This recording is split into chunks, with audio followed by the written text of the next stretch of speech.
What's going on, everyone? Jeremy here from The Quartering, and Star Wars is in trouble again. This is what happens when you pander to this vocal minority of people on Twitter who seek to control your every design decision, to seek to control who you can hire, who you can fire. We saw this quite frankly and obviously with Gina Carano. You're talking about a few thousand people on Twitter that pretended to be outraged about a tweet she made, the exact same comparisons that were made by Pedro Pascal, but Pedro Pascal leans far left and Gina Carano is, I don't know, a centrist?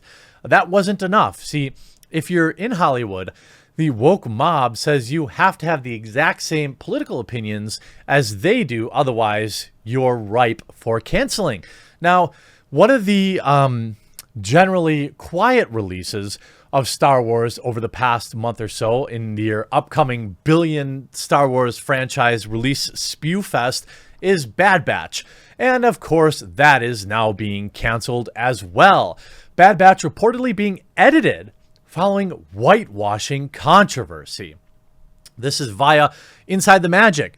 The Bad Batch was released on May 4th to the joy of fans across the galaxy. Now, however, there are reports that the series is being edited due to a Star Wars whitewashing controversy that has been making waves on social media. The article contains spoilers. I don't care. The Bad Batch has come under criticism for whitewashing central characters. Of course, whitewashing refers to a white actor portraying a non-white character. Alternatively, it may apply to lightening non-white character skin tone to appease more Caucasian. Now, we know for a fact that Disney absolutely loves doing this when they need to appease to their Chinese overlords over in China.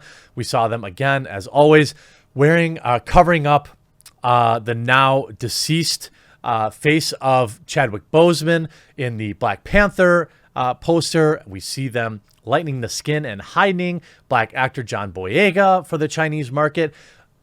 We know Star Wars does this.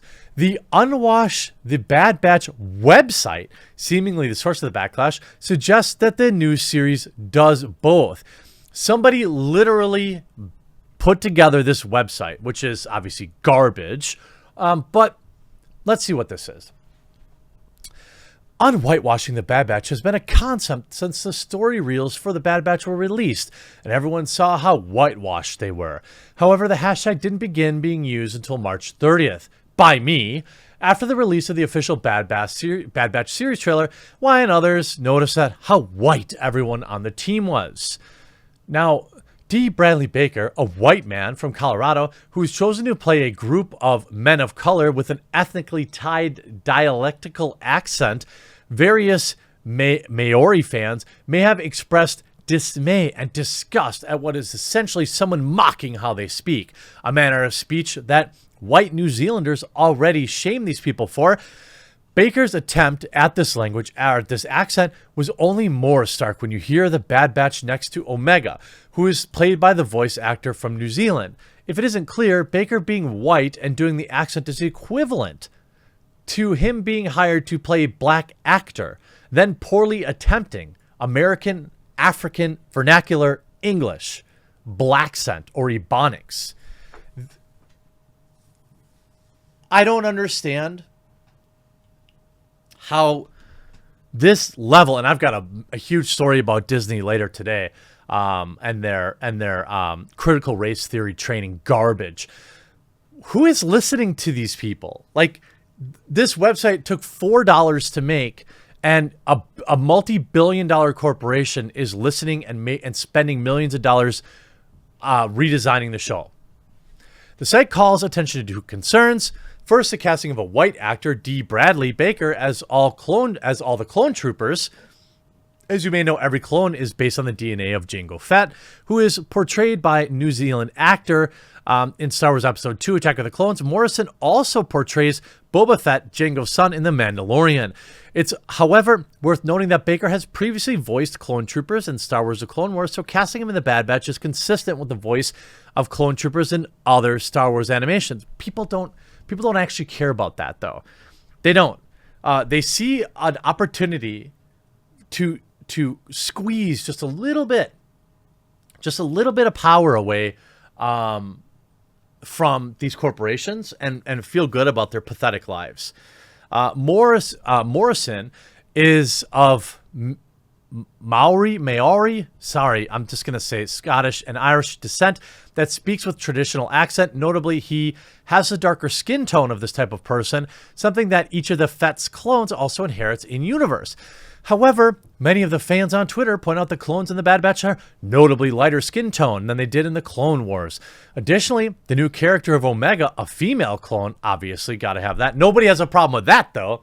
Also has white skin, despite being voiced by a New Zealander. Here's some of the hot takes.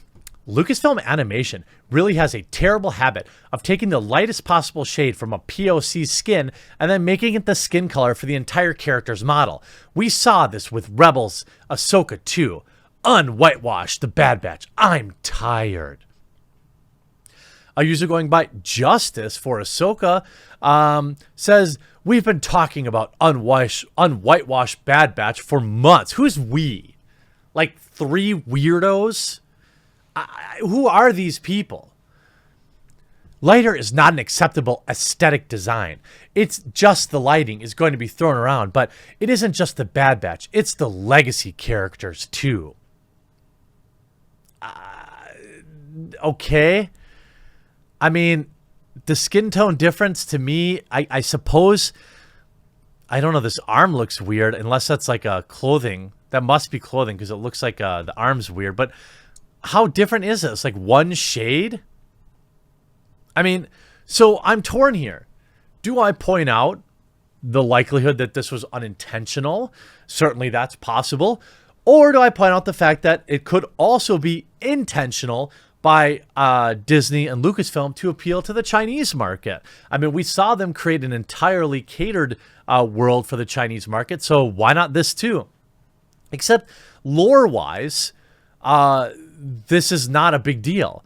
While the clones of Jango Fett are undoubtedly the focus of social media user comments, the reappearance of the character Caleb Doom, also known as Kanan Jarrus, also has turned heads. Jarrus was a core member of the Star Wars Rebel cast and reappears in the Bad Batch as a Padawan. In the series, he's a young boy going by his original name, Caleb. Fans have noted that his skin tone in the new series seems to be considerably whiter than it was in Rebels. In fact, some scenes show his skin as white as Anakin's. Who the heck is worried about this? I don't understand. I mean, it's white people, obviously. I suppose if you look, hey, everyone, I decided to redo the Bad Batch Padawan because he's being whitewashed. I don't know. I mean, he has orange hair.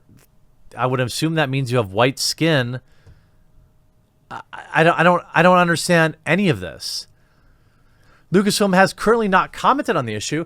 However, according to IO9, creatives behind the series have listened to the criticism and have made changes as of last week's episode.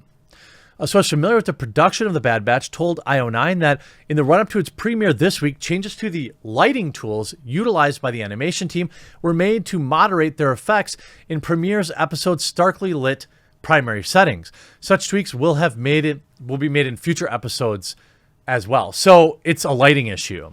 That's all this was.